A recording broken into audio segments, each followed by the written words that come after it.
Yeah, this is where we started our day, Luke. That wind was really something when it came in around the midnight hour last night, and all it took was a little. We got a lot because we have really saturated ground right now. All of that makes for weak tree roots, so things that were able to survive the last few rounds of storms were not able to survive last night, particularly when we got those winds, in the order of 70 miles an hour. It did damage to trees, but it also was enough to do damage directly to buildings.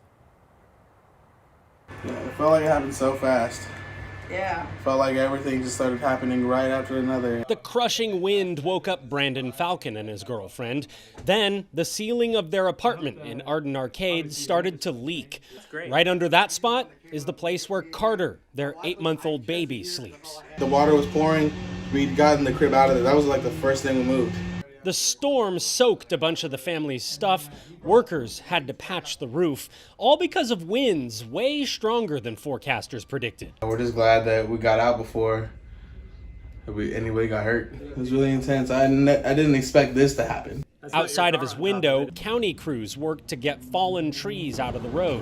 Dan Greenhill heard them fall. He called 911. I finally got through to the fire department, told me, one fell on a house over here. No one here got hurt, but cars got crunched. Damage like this happened all over the Sacramento area, like at this apartment in South Sacramento and further south in Elk Grove. It's happened out here before. We had wind, but not quite like that. Ed Page spent the day cleaning up his yard, while Smud utility crews spent the day fixing his power line. This pole, it's got to come out. We're actually eating cold food. Cornflakes are great. Back up in Arden, our tree fell down.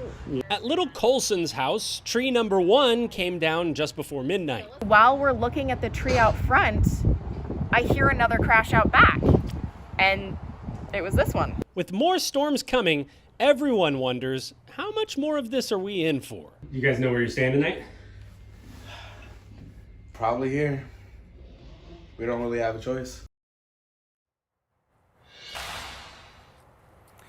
If there's a silver lining in this today, it is that we had pretty nice weather. We had sunshine and it was dry, which allowed people to get a lot of work done, clearing out the roads and trying to patch things up as best they could.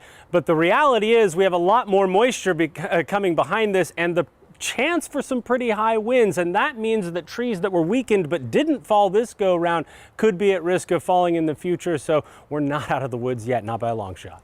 All right, yeah, thanks, Brandon. Some harrowing moments there for families, especially with small children.